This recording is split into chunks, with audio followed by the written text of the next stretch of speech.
have I considered myself a scream queen?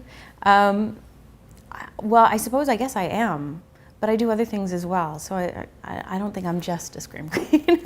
Scream was the first lead role in a feature film that I got. So I didn't consciously go out and say I'm going to become a scream queen or I'm going to do horror films, obviously, but I don't regret them at all. Obviously, they've done great things for me. Actually, I never was a fan of the horror genre. I get it now. I think they are great fun. But when I was young, the first one I saw, the only one I had seen when I was young, was The Changeling, when I was 13 years old, and I had nightmares for months after that. So after that, I decided I hate horror films. I'm never going to see them. So actually, when I auditioned for Wes and got this film, I'd never seen any of Wes's films. I hadn't seen any horror films. That's obviously changed now. Jada Pinkett, actually, she was in the second one, and she heard that I'd not seen any of Wes's films and was horribly offended, and for Christmas got me a bunch of his films, and I think they're great.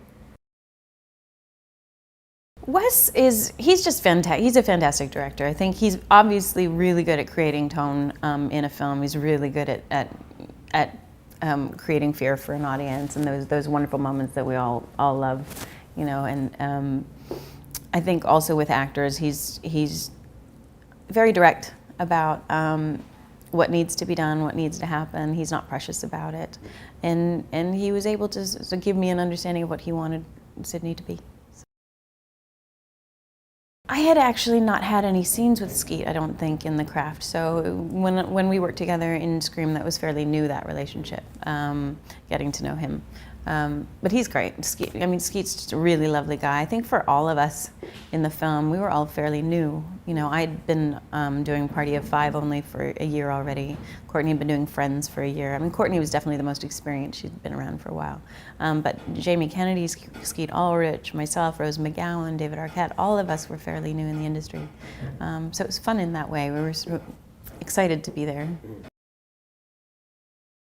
The final scene of the first Scream was extensive, and I think it took us about 2.5 weeks or 3 weeks to shoot. So I guess in that way it was a challenge. I mean, it was physically very, very challenging. I had a lot of fight sequences, and emotionally it was very challenging, I think, because Sydney's going through so much at that point. But Matthew Lillard is a phenomenal actor, and Jamie himself, and Skeet, and so it was great fun as well. Punching Courtney. It was fun. It was fun doing the scene where I punched Courtney. I think because we all knew that the audience would be into it, because her character in so many ways is really deplorable, but also fantastic. That it's the kind of thing where the audience is with you. So it was fun to play. What was great with working with Rogers, I'd never actually met him. What Wes did was he decided that he didn't want any of us to actually meet him, so he was always somewhere off stage, you know, in the studio, and he was only ever a voice to me. And Wes wanted that in order to help all the actors with their fear, I guess. And I think I've only met Roger briefly once, so even just on Scream 4, I hadn't met him properly. David and Jamie are both really talented. Both of them have great sense of humor. Both David and Jamie are very funny, very witty people. I think Jamie, I found to be really fresh in his work. I think he always brings more than is on the page. He brings more to the game, which was exciting because you never quite knew what he was going to do. And brought a really good energy to the film. I think both Matthew Lillard and Jamie actually brought a really amazing energy to the films. And David himself, his character is so innocent and sweet, and I think he's a character that the audiences really care deeply about, and it's fun to watch an actor do that. We really had no idea of what the film would do, of the success that it would have. I mean, we were actually, I remember conversations, because we were shooting in Santa Rosa outside of San Francisco for a couple of months. We were all staying in the hotel, in like a little motel, the whole crew and cast, and we were just having a great time. I think we kind of couldn't believe we were getting paid to have fun like that. But because we were all so new in our careers, we didn't really expect it to have the success that it would, and we knew it was a good script, but you never really know how audiences are going to respond. It could very easily have been, you know, the kind of thing that didn't do well for one weekend and just went away. And then, you know, I remember my agents calling me. I was so clueless about box office, I didn't know anything. I remember my agents calling me the first weekend and both getting on the phone and saying it made 30 million the first weekend, and I said, "Oh no, is that bad?" They're like, "No, that's really good." Oh, okay, I had no idea. So yeah, I actually remember the actors, we were all talking, we were saying, "Can you imagine if it actually did well? There might be a Halloween costume." And now every Halloween, kids come to my door in the Scream mask, which is fun. There's a scene that I do in Scream 2 with Elise Neal in the car, which I just thought the suspense in that scene was pretty terrifying for the audience, and so it was a lot of fun to play. And Elise was just a hoot to work with. She had a great sense of humor, and we had a lot of fun. Yeah, I think a lot of people feel strongly about that scene. Because it takes a while for us to escape from the car, and obviously you don't know what's going to happen. It's, Wes is very good at creating those moments, those suspenseful moments, and that's the fun in these films, really. It's been a while. The Cassandra complex, it was definitely interesting. I think the idea of what Sydney was going through in her life, and then obviously what she was being taught about that, and about the Greek myth and the play that she gets involved in Scream 2. I thought that was nice, a nice piece, nice bit. It was chaotic, yeah. The final scene in Scream 2 is obviously very chaotic, but it was, again, I like the physical challenge. I really like doing that stuff, so I enjoyed it. Laurie Metcalf is a superb talent. I mean, she's phenomenal. She's done obviously a lot of theater in her life, and comes from a great theater background, and she's also really funny. So I had fun. Jerry O'Connell was lovely to work with, really funny, really nice guys. It's funny, I actually met Jerry when I was living in Toronto. I was doing Phantom of the Opera, and he was doing My Secret Identity, this television series. And I was girl number 2 at the lockers. It was one of the first acting things I did in one scene with Jerry. That's how I met him. So it was really funny to then years later be, actually not that one, maybe 5 years later, be doing Scream with him. Scream 3 was actually a bit of a challenge in the sense that I was shooting Drowning Mona, which was a comedy I did with Danny DeVito and Bette Midler, Casey Affleck.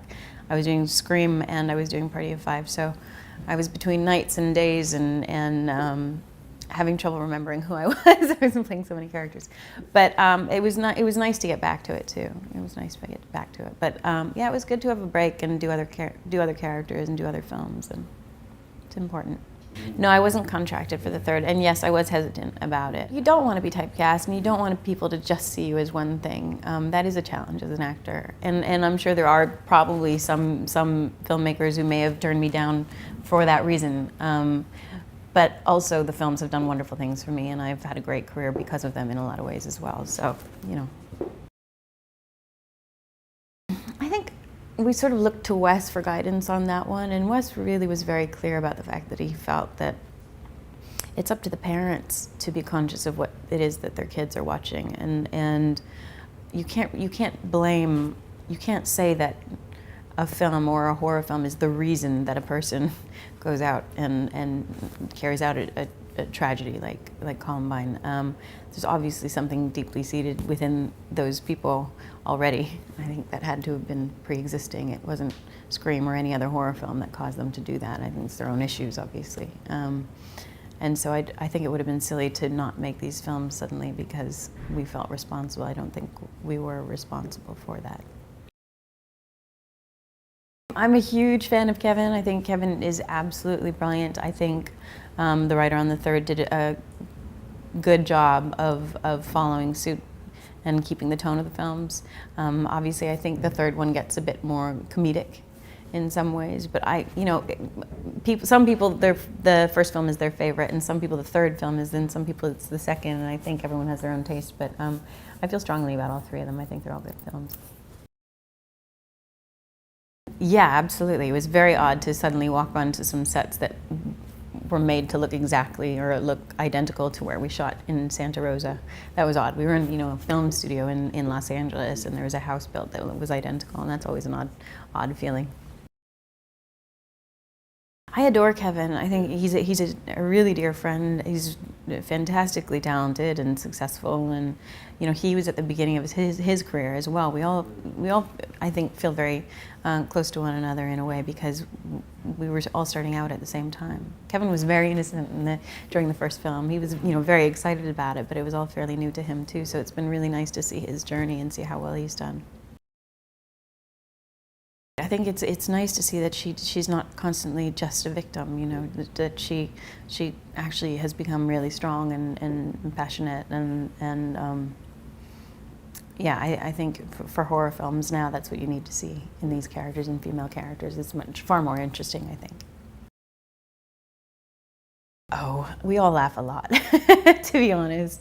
Playing a lot of pranks on each other, and even in the fourth Scream, which we just shot, one of our prop guys, JP, was trying. He would, every time we had a big scene, he would pop out of a closet or out of somewhere and actually scare the actors, and so that kind of thing. And people just being silly, really.